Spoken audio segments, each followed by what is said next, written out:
morning, I issued a subpoena for targeted financial information from a certain financial institution. Devin Archer turned over, remember we subpoenaed and he turned over 3.7 million documents that never before been seen by any of the IRS investigators. And we've been able to connect some dots, we believe, that will finally answer pretty much every question we've had about the source and what role exactly Joe Biden played in that role, in his family's shady business dealings. What specifically do you want to know from this bank in terms of these documents that you're looking for to connect those dots? We believe we found new accounts, and remember, the number of bank accounts that we've discovered is unbelievable. James Comer has just dropped a revelation that could shake the foundations of the U.S. government. This isn't just another headline. It's the final secret that could expose truths long buried by those in power. If you've been waiting for the moment when the curtain is finally pulled back, this is it. Stay tuned, because what Comer has uncovered might change everything you thought you knew about American politics. You will find very many people that have a billion-dollar net worth that have as many different bank accounts as this Biden family had. That sole purpose was to launder the money that the Bidens were receiving from China, from Romania, from Russia. The Hunter Biden and the transcribed interview with Jim Biden, were they able to answer exactly what the family did to receive this money? So we believe we found some more accounts. Hopefully we can prepare to close this investigation and present our findings to the American people. Joe Biden, well, that's been a harder nut to crack there.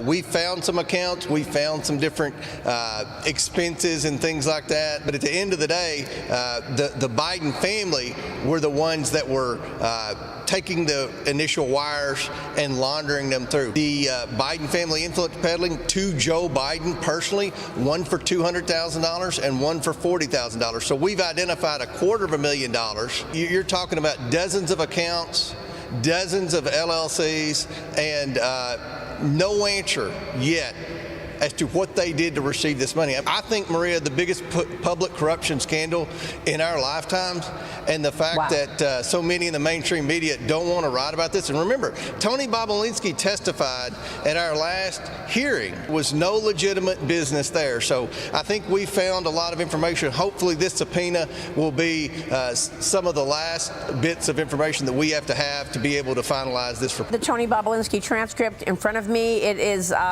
really damning. Well, we're going to present the American people with a report, hopefully very soon.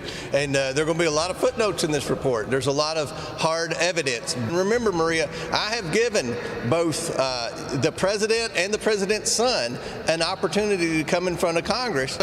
We sent him a letter with specific questions to give him an opportunity to answer these questions. He has refused to do so. James Comer is entering the final stages of his investigation into the Biden family's business dealings. Comer claims that the committee has found over $24 million in foreign payments linked to the Biden family, with no clear legitimate services provided. Despite requests, Biden has refused to testify.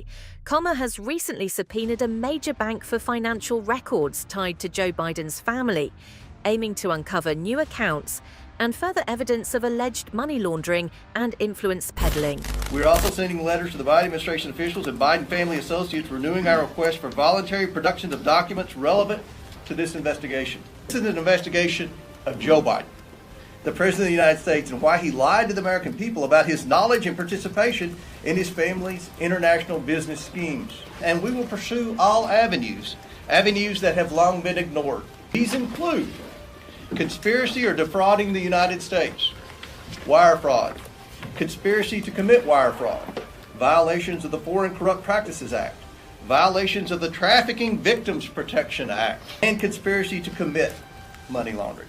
Biden family's business dealings implicate a wide range of criminality, from human trafficking to potential violations of the Constitution. In the 118th Congress, this committee will evaluate the status of Joe Biden's relationship with his family's foreign partners and whether he is a president who is compromised or swayed by foreign dollars and influence.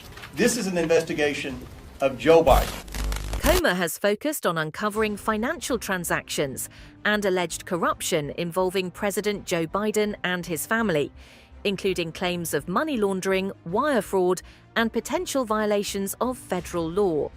His findings suggest that foreign entities, including those from China and Russia, funneled millions of dollars to the Biden family through various bank accounts and shell companies. Secret Service has an annual budget of around $3.1 billion, and I believe around 8,000. Obviously, there were many security failures on the day of the attempted assassination and leading up to that day. Let's start with the building that the shooter used. At any point Saturday, did the Secret Service have an agent on top of that roof? Sir, I'm sure as you can imagine that we are just 9 days out from this incident, and there's still an ongoing investigation. Can you answer why the Secret Service didn't place a single agent on the roof? We are still looking into the advanced process. Wasn't that building within the perimeter that should be secured? The building was outside of the perimeter on the day of the visit. But again, that is one of the things that during the investigation we want to take a look at and determine whether or not other decisions should have been made. And do you fear that that immediately creates an opportunity for future would-be assassins to look for a slanted roof? I mean, this is a huge question. Wasn't a Secret Service agent on the roof? And there have been reports that agents were supposed to be on the roof, but it was hot that day and they didn't want to be on the roof. Can you answer any of those questions, Director? Appreciate you asking me that question, Chairman. I should have been more clear in my answer when I spoke about where we place personnel in that interview. What I can tell you is that there was a plan in place to provide overwatch. When we are providing overwatch, whether that be through counter snipers or other technology, prefer to have sterile rooftops. But there are times during a security plan that the Secret Service does deploy an asset like a drone. But do you know if the shooter used a drone before the shooting? That information has been passed to us from the FBI. Again, I'm not going to get into the specifics of the numbers of personnel that we had there, but we feel that there was a sufficient number of agents assigned. What I can tell you is that the agents that were assigned to former President Trump are Secret Service agents that provide close protection to him. Temporary agents were there that day? Quite frequently, sir, during campaign events, the Secret Service utilizes agents from HSI. Have the investigators reconstructed the shooter's precise movements over the past days, weeks, and months? Again, we need to have confidence that if the FBI is leading this investigation, that they're leading a credible investigation, because there's some of us sitting up here today that don't have a lot of confidence in that. The exchange focuses on the security failures during an assassination attempt on President Trump. The questioning reveals that the Secret Service did not have an agent on the roof of the building the shooter used, which raised concerns about security protocols. The director of the Secret Service responded cautiously, citing an ongoing investigation and avoiding specific details about the event, such as the use of drones or the number of agents assigned that day.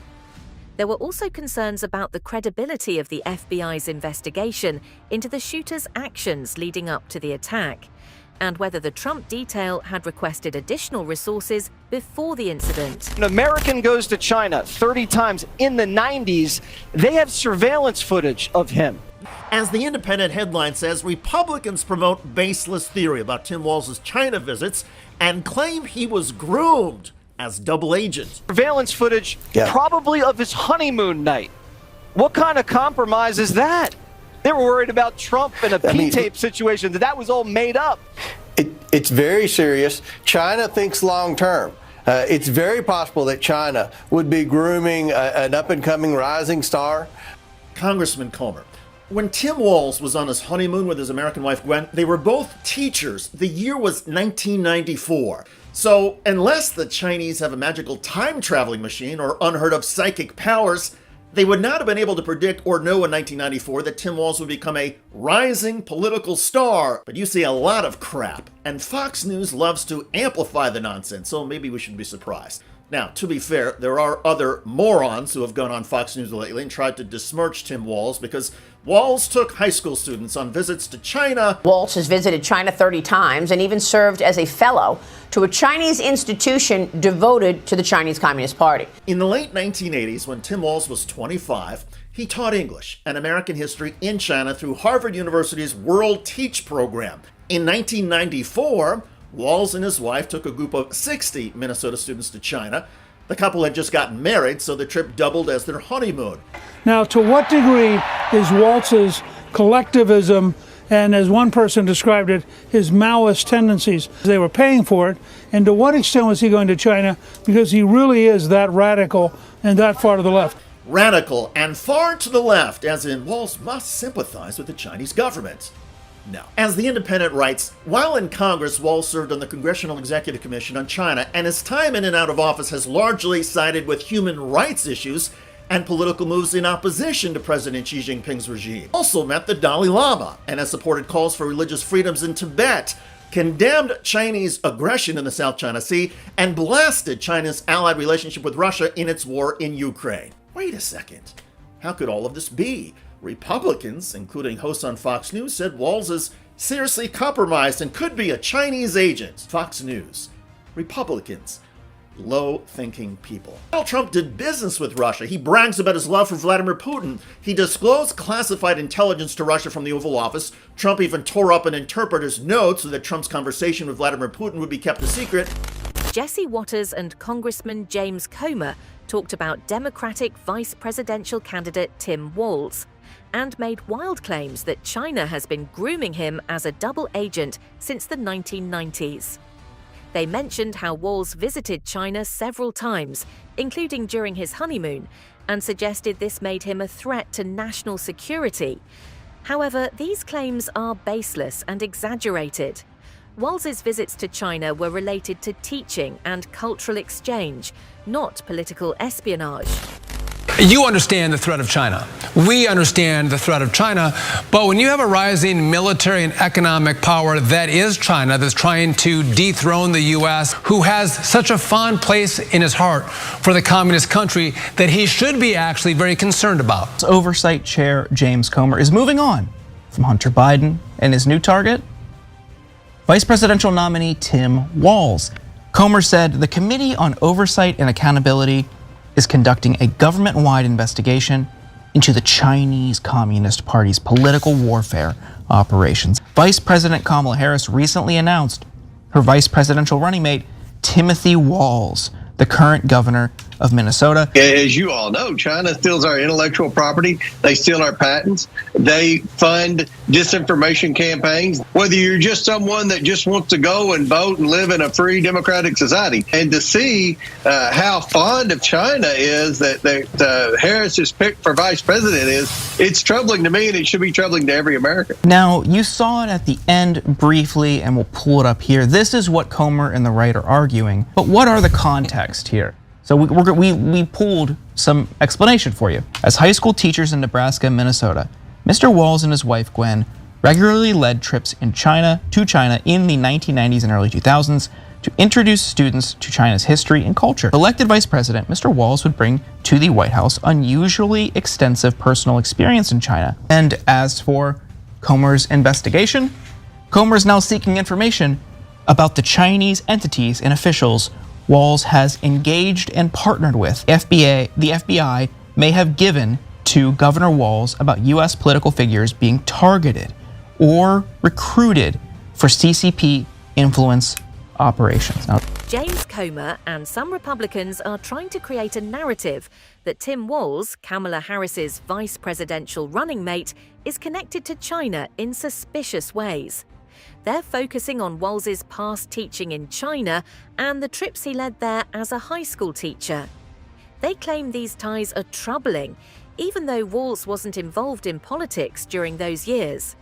It's part of a broader effort to paint him as a potential Chinese agent, despite the fact that his history with China is rooted in education, not espionage. The claims seem desperate and unfounded, especially when compared to real concerns about foreign influence in U.S. politics. So I just have a question. We've been at this for 15 months now in oversight. I know this is your first time here, but do you think Chairman Comer has proven that Joe Biden has committed a high crime? I believe with all the evidence he's gathered, yes, he's proven that Joe Biden has committed high crimes and misdemeanors. Okay, and so I assume you believe Joe Biden should be impeached. But do you believe he should be impeached? It's yes or no. Do I personally believe Yeah, yeah, or you. under constitutional? No. You personally, do you believe he should be impeached? I do. Because I know that he committed high crimes and misdemeanors. Okay. I was involved and saw them happen. My point is that the chairman has not yet moved for that. And so, look, Chairman, we got like 3.5 minutes here. I mean, let's just do the impeachment. If we're gonna impeach because you believe you've shown he's committed a high crime and misdemeanor, what are you waiting on? I mean, by the way, we got Chairman Jordan here also, the double chairman. Why aren't you guys calling for the vote in your committee? When is it gonna happen? When can we tell the American people you're gonna stop wasting their money and just call for the vote on impeachment? Gentlemen, yield? Gentlemen, yield? Sure. We don't do snap impeachments like you guys. We actually do the facts. We do oversight according to the Constitution. You're never going to call for it. Now you can predict. You can predict the future. How do you know? You guys only have 6 more months probably in power, right, until the election. So are you going to do it in 2 months? Are you going to do it in 3 months? Like, tell the American people. Does the Constitution put a time limit on oversight? In a heated exchange during an oversight hearing, Jared Moskowitz sarcastically challenged the committee to go ahead and impeach President Biden if they truly had the evidence of his wrongdoing. He pointed out that after 15 months of investigations, they still haven't moved to impeach, suggesting that they lack solid evidence. He criticized the committee for wasting taxpayer money on hearings that won't lead to impeachment, accusing them of misleading their base and prolonging the process without real intent. He emphasized that this entire exercise is a political show with no real substance behind it.